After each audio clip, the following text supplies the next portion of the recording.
We live in a world where control is glorified. From a young age, we're taught to take control of our lives, to plan every step, to anticipate every outcome, to ensure that nothing falls through the cracks. Society tells us that the more we control, the more successful we'll be. We develop schedules, to-do lists, 5-year plans, and financial strategies, all in an effort to guarantee that life unfolds exactly how we envision it. And there's nothing wrong with planning or being diligent, but there comes a point for every person walking with God when we must realize that our human effort has limits. There are situations that arise, circumstances that evolve, and challenges that appear, things that are beyond what we can control, beyond what we can fix, and certainly beyond what we can understand. And it is in those moments, in the face of uncertainty, where surrender becomes not just a concept, but a necessity. You see, surrender isn't about giving up. It's about recognizing that there is a higher power, a divine wisdom, a strength that supersedes your own. Surrender is when you reach the end of yourself and find the beginning of God's grace, His mercy, and His power. It's that place where you say, Lord, I don't have the strength to fix this on my own. I don't have the insight to understand what's happening. I don't have the control I thought I had, but I trust you to handle what I cannot. We struggle with surrender because we are conditioned to believe that if we're not in control, things will fall apart. We fear that if we're not managing every detail, something will go wrong. But can I remind you that control is an illusion? The more we grasp at it, the more it slips through our fingers. No matter how much we plan, there are always variables outside our reach. There will always be situations that catch us off guard. There will always be decisions that we don't see coming and outcomes we can't predict. Control, as much as we crave it, is not the solution, it's the problem. The truth is, control leads to exhaustion. The more we try to hold everything together, the more we feel the weight of life's pressures. We carry burdens we were never meant to carry. We try to anticipate every twist and turn, but in doing so, we deprive ourselves of the peace that comes with trusting God. It's exhausting trying to play God, trying to be the author of your own destiny, when in reality we were never meant to play that role. Surrender, on the other hand, is liberating. It's the act of releasing the need to dictate every outcome, of letting go of the reins and allowing God to steer. But let me be clear, surrender is not passive. It doesn't mean we sit idly by doing nothing, expecting everything to magically fall into place. No, surrender is an active choice. It's a decision to trust in God's sovereignty and wisdom over our limited understanding. It's saying, I will do what I can, but I will trust God to do what I cannot. Think about this. When we surrender, we're acknowledging that God sees more than we see. While we're focused on one issue, one problem, one area of our lives, God sees the full picture. He sees how today's decisions will impact our tomorrow. He sees the ripple effect of every action, every conversation, every moment. And so when we surrender control, we're not giving up, we're giving it to the one who knows what's best for us better than we do. We also have to confront a difficult truth. Control is often rooted in fear. We're afraid that if we let go, things will spiral out of control. We're afraid that if we surrender to God's will, it won't match up with our desires. But let me tell you, surrendering to God is the safest decision you will ever make. Why? Because while you may not know the future, He does. While you may not understand why something is happening right now, He does. And He's working all things together for your good, even when you can't see it in the moment. And this is where faith enters the equation. Faith and surrender go hand in hand. To surrender without faith is just giving up. But to surrender with faith is an act of trust, an act of confidence in the character and power of God. It's saying, God, I may not know how this will turn out, but I trust that you do. It's declaring, God, even if it doesn't happen the way I planned, I believe you have a better plan. But let's be honest, surrender is uncomfortable. It challenges our pride. It forces us to confront the fact that we are not in control of everything. And for some of us, that's a hard pill to swallow. We've been so used to being the decision makers, the go-getters, the ones who make things happen. We like to call the shots. But the longer we cling to that false sense of control, the more we limit what God can do in our lives. Surrender requires humility. It requires us to admit that we don't know it all. It requires us to acknowledge that we are not all powerful, that we don't have all the answers. But in that humility, there is grace. The Bible says God opposes the proud but gives grace to the humble. When we humble ourselves and surrender, we position ourselves to receive the fullness of God's grace. Consider for a moment the countless stories of people in the Bible who had to surrender. Abraham had to surrender his son Isaac, trusting that God had a plan even though it seemed incomprehensible. Moses had to surrender his life of comfort and control in Pharaoh's palace to lead the Israelites through the wilderness. Jesus himself in the Garden of Gethsemane surrendered his will to the Father, saying, "Not my will, but yours be done." Every act of surrender led to a greater revelation of God's power and purpose. When we refuse to surrender, we block the flow of God's blessings in our lives. We hold on so tightly to our plans, our desires, our way of doing things, that we leave no room for God to move. But when we release control, we make space for miracles. We make space for God to do exceedingly abundantly above all that we could ask or think. We make space for divine intervention, for supernatural breakthrough, for His hand to move in ways we could never orchestrate on our own. Surrender is not just about trusting God with the big things either. It's about the everyday moments.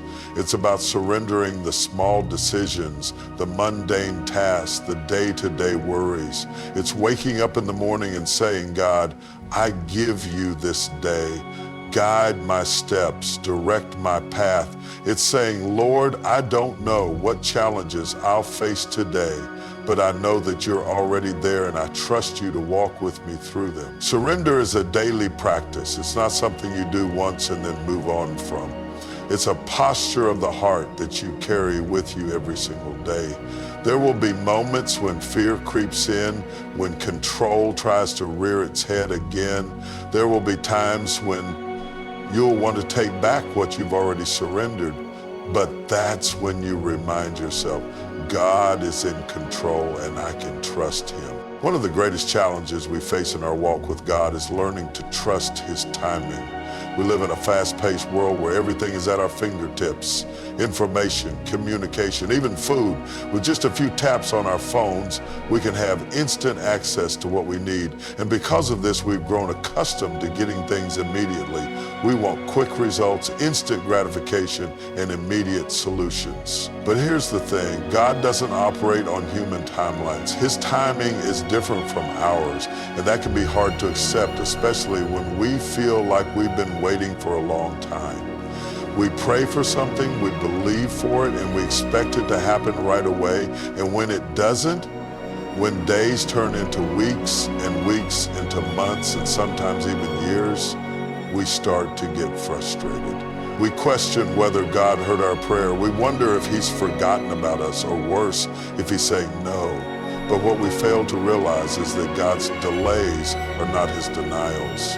Just because something hasn't happened yet doesn't mean it's not going to happen. It simply means it's not the right time. Trusting in divine timing requires patience, and patience is something that most of us struggle with. We don't like waiting, especially when we don't understand the reason for the delay. We live in a culture of now, but God works on a different schedule. He operates on eternal time. While we are focused on the here and now, God sees the beginning, the middle, and the end. He knows the right moment to bring something into our lives. He knows when we are truly ready, even when we think we are. And sometimes the reason for the delay is not because God is withholding something from us, but because He is preparing us for what He is about to release. Think about that for a moment. How often do we think we are ready for something, only to realize later that we were not? How many times have we prayed for a promotion, a relationship, a breakthrough, and when it didn't come, we were discouraged, only to look back and realize that if it had come at that moment, we wouldn't have been able to handle it. We wouldn't have been in the right place mentally, emotionally, or spiritually to receive it. God knows what we need, and He knows when we need it. Trusting in His timing means believing that He is not just interested in giving us what we desire, but in making sure that when we receive it, we are fully equipped to steward it well. Sometimes the delay is not a sign of God's absence, but a sign of His preparation. He is molding us, shaping us, pruning us, and strengthening us in the waiting period. We may not see it, but He is working behind the scenes, orchestrating things in our favor, aligning people, circumstances, and events to ensure that when the blessing comes, we are ready for it. But that waiting can be difficult. We grow impatient. We start to compare ourselves to others. We see people around us receiving the very thing we've been praying for, and we wonder, why not me? Why are they getting what I've been asking for? Why is God answering their prayers and not mine? But what we don't realize is that everyone's journey is different. Just because someone else is walking in their season of harvest doesn't mean that God has forgotten about your season. Your time is coming. God's promises for you are still alive, and they will come to pass, but they will come to pass in His timing, not yours. Trusting in divine timing means surrendering your timeline. It means letting go of your agenda and saying, God, I trust that You know what's best for me. I trust that You know when it's best for me. It's not easy. It requires faith. It requires letting go of control. It requires believing that even when you can't see what God is doing, He is still working. And sometimes that means waiting longer than we anticipated, longer than we feel we should have to. But in that waiting, there is purpose. The waiting period is not wasted time, it's preparation time. God is using the delay to refine you, to strengthen you, to build your character. He's teaching you patience, perseverance, and trust.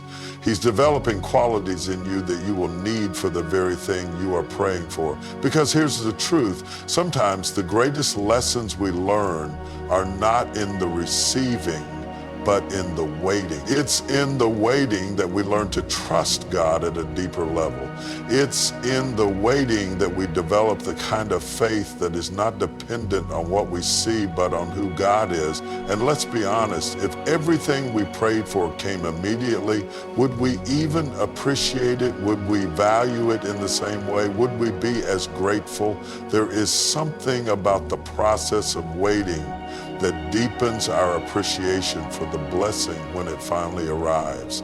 There's something about walking through the valley, through the uncertainty, through the not knowing, that makes the fulfillment of the promise all the more sweet. When we've waited, when we've endured, when we've trusted God in the silence, the blessing carries more weight, more meaning, and more significance. Divine timing also teaches us to rely on God's wisdom. Sometimes we think we know what's best for us, but the truth is we don't. We see things from a limited perspective while God sees the whole picture. There may be things we desire that are not in our best interest, and in His mercy, God holds them back. Or there may be things we are praying for that we're not yet ready to receive. Trusting in God's timing means acknowledging that He knows us better than we know ourselves. It's recognizing that His plans are better, His ways are higher, and His thoughts are wiser. There's a beautiful story in the Bible that illustrates this truth. In the book of Genesis, we read about Joseph, a young man who had a dream from God. He saw himself in a position of great authority, ruling over others. But after receiving that dream, Joseph's life didn't immediately go in the direction he expected. Instead of stepping into his destiny right away, he was sold into slavery by his brothers, falsely accused by his master's wife, and thrown into prison. Years went by, and it seemed like the dream would never come to pass. But Joseph never lost faith in God's timing. He trusted that God was working even in the most difficult and confusing circumstances. And after years of waiting, after enduring hardship and trial, Joseph was finally elevated to a position of authority, second only to Pharaoh. He became the very leader he had dreamed of being. But the timing was perfect. If Joseph had stepped into that role any sooner, he wouldn't have been ready. The waiting had prepared him. The years of suffering and patience had molded him into the man he needed to be to fulfill God's plan. The same is true for us. We may have dreams, desires, and prayers that we are waiting on, and the waiting may feel long, even unbearable at times.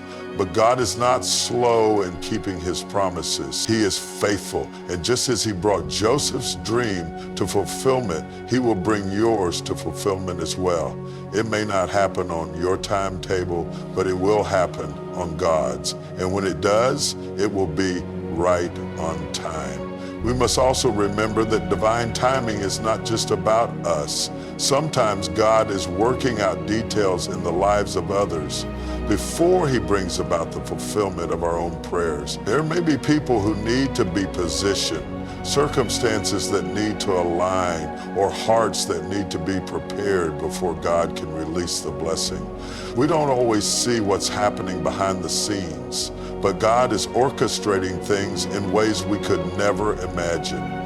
Trusting in divine timing means believing that God's plan is not just about you, it's about his greater purpose.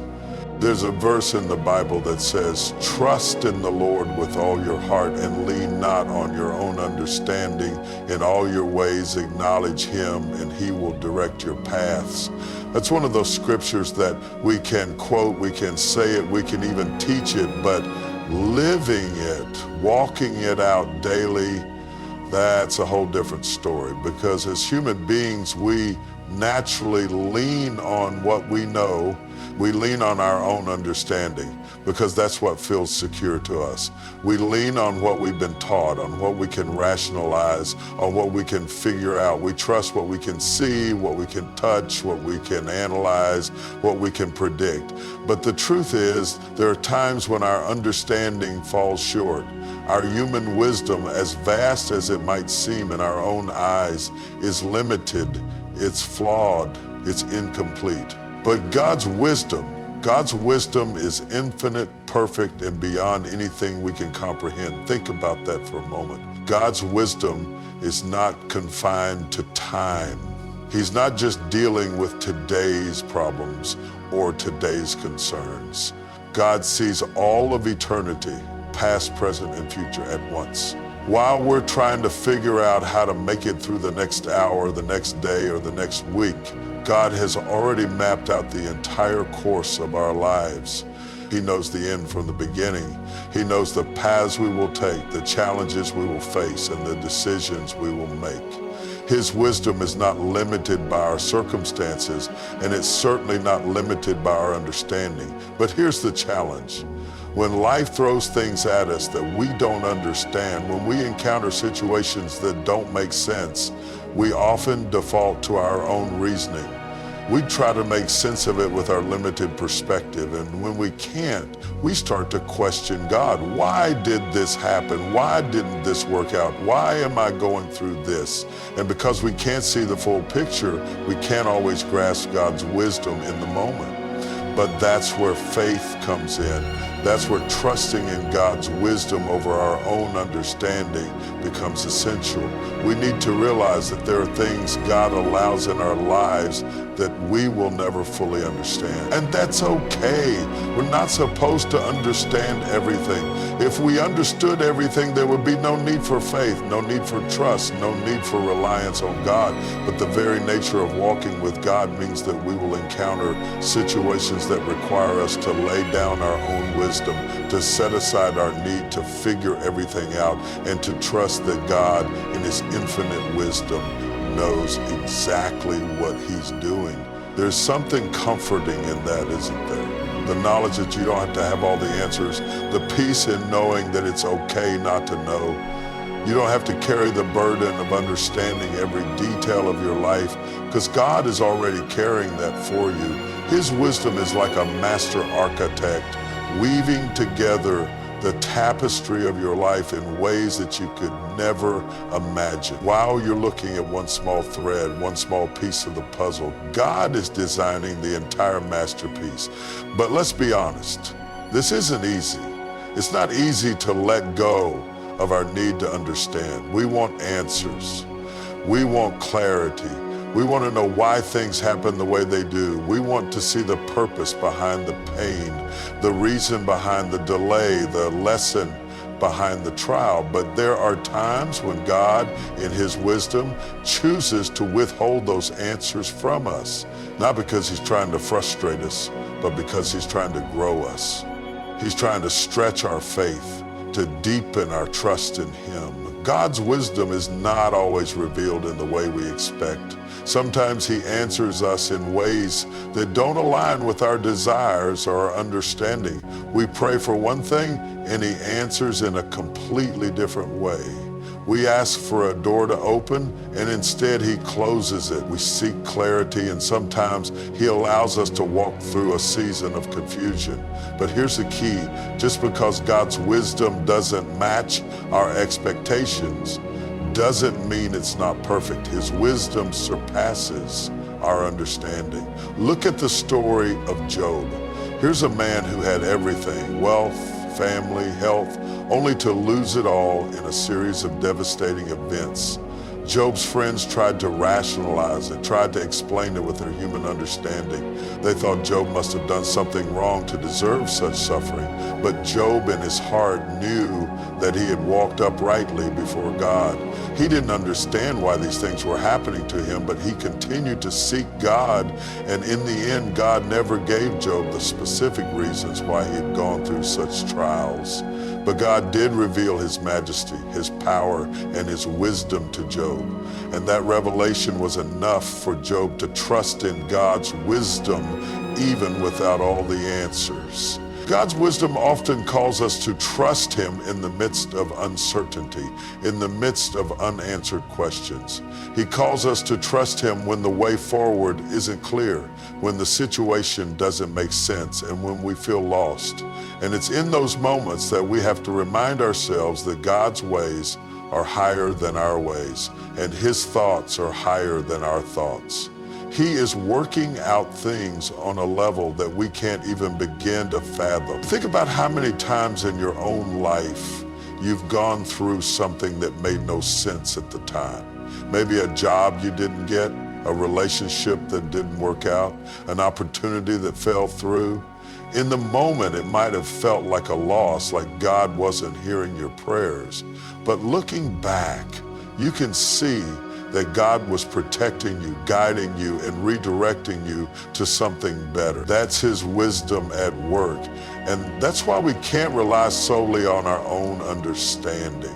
Our perspective is too limited. We see things from a ground level view while God sees things from a heavenly perspective. We're focused on what's happening right now, but God sees what's coming. He knows what's around the corner, what's in the next chapter, and what's on the other side of the storm. So when we lean on our own understanding, we're leaning on something fragile, something incomplete. But when we lean on God's wisdom, we're leaning on something unshakable, something eternal. God's wisdom also requires us to trust Him when life takes unexpected turns. There are moments when we think we have it all figured out, when we think we know exactly how things are going to unfold, and then life throws us a curveball. A diagnosis we didn't expect, a job loss, a broken relationship. Suddenly the future we envision is no longer reality. And in those moments we're tempted to question, God, why? Why did this happen? What am I supposed to do now? But here's the thing, just because your plans have changed doesn't mean that God's plans for you have changed. Just because you didn't see it coming doesn't mean that God didn't. He's not surprised by the unexpected. In fact, He's already accounted for it in His plan for your life. God's wisdom sees what we cannot. While we're fixated on the immediate, God is preparing us for the long term. He's more concerned with developing our character than giving us what we think we need in the moment. And sometimes that means allowing us to go through seasons of uncertainty, seasons of waiting, or seasons of discomfort. But we can trust that in His wisdom, He is working all things together for our good. There's a depth to God's wisdom that we will never fully comprehend this side of heaven. We may catch glimpses of it. We may experience moments where everything falls into place and we see how God's hand has been guiding us all along. But there will also be times we have to walk by faith and not by sight, trusting that God knows what He's doing even when we don't. Trusting in God's wisdom over our own understanding also means accepting that His definition of success may look different from ours. We may think that success is tied to achievements, accolades, or material gain, but God's wisdom measures success in terms of our spiritual growth, our obedience, our faithfulness, and our relationship with Him. What may look like a failure in human terms could very well be a victory in God's eyes. What we perceive as a setback may actually be a setup for something greater that we can't see yet. God's wisdom calls us to surrender our desire for control. It calls us to let go of our need to have everything figured out. It requires us to admit that we don't know it all, that we don't have all the answers, and that we can't always rely on our own intellect or reasoning to navigate life's complexities. But in that surrender and that letting go, we find freedom. We find peace. We find rest in the knowledge that we don't have to carry the weight of trying to figure everything out, because God is already in control. When we embrace God's wisdom, we open ourselves to His guidance, His provision, and His perfect timing. We may not always understand His ways, but we can trust that they are good. We can trust that He is for us, that He loves us, and that He is leading us on the path that will ultimately bring us closer to Him. In conclusion, putting everything in God's hands is not a one-time decision, but a daily act of surrender, trust, and faith. It's a choice to release control over our lives, to recognize that God's wisdom far surpasses our own, and to trust in His divine timing, even when we don't understand the reasons behind His delays or redirections. When we let go of our limited understanding and place our hope in the One who sees the full picture, we position ourselves to experience His peace, His provision, and His purpose for our lives. We may face trials, uncertainties, and moments where we feel lost, but we can rest assured that God is working all things together for our good. His wisdom, His timing, and His plans are perfect. So let's choose every day to put everything, our dreams, our worries, our challenges, and our future into His capable hands, trusting that He will lead us, guide us, and bring us into the fullness of His promise in His perfect way.